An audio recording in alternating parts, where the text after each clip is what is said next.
hunt hungry.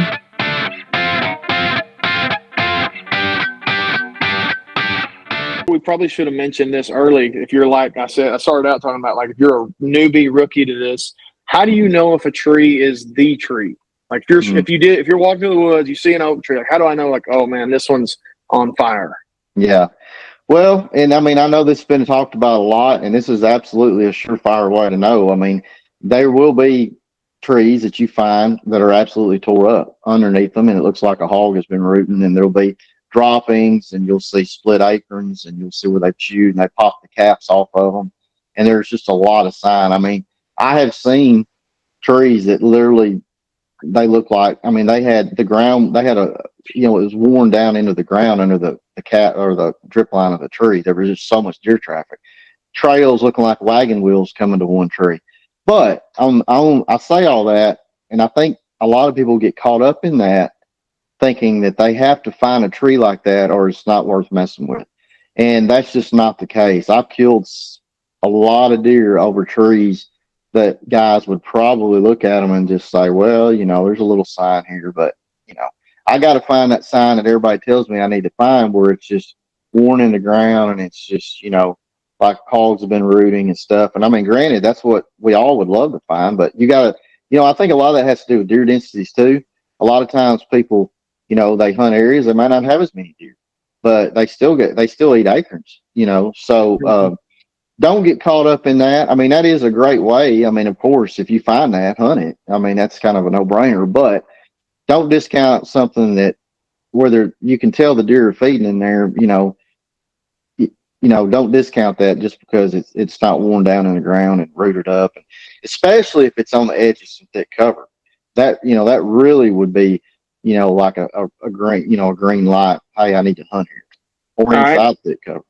So let me give you a scenario and see what you do here. You find a nice big oak, dropping acorns next to cover, but it's not tore up on the bottom. Or you find one that's more tore up, rutted up, but it's not close to the cover. Which one are you going to hunt?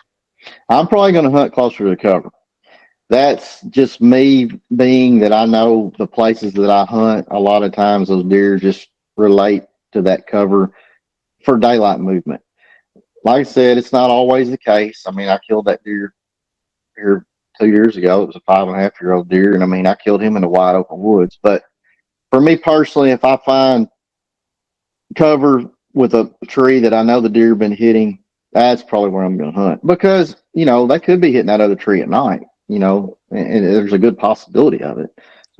You never really know until you run a camera or you just hunt it.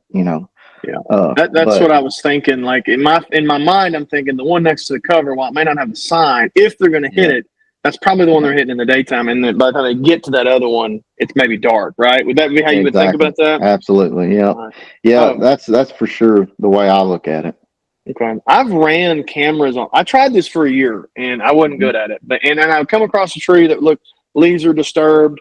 I didn't necessarily look for like any scat or whatever droppings, and that's what I should have done. That's the thing I didn't do. But I found disturbed trees, so I put cameras on them, and it was like coons, armadillos, possums, maybe a doe or something. Like, so do you even run cameras on trees like that, or do they change so fast that it's not worth it? No, I do. I do run cameras on them, and that actually brings up a point that I was going to mention. It was one of the things that I wrote in my notes that I don't really think I've never heard of anybody ever talk about this.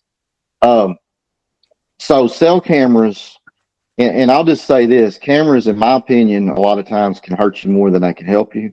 That cause you to not hunt areas because you're not getting pictures, and we all know that they can walk around a camera pretty easily.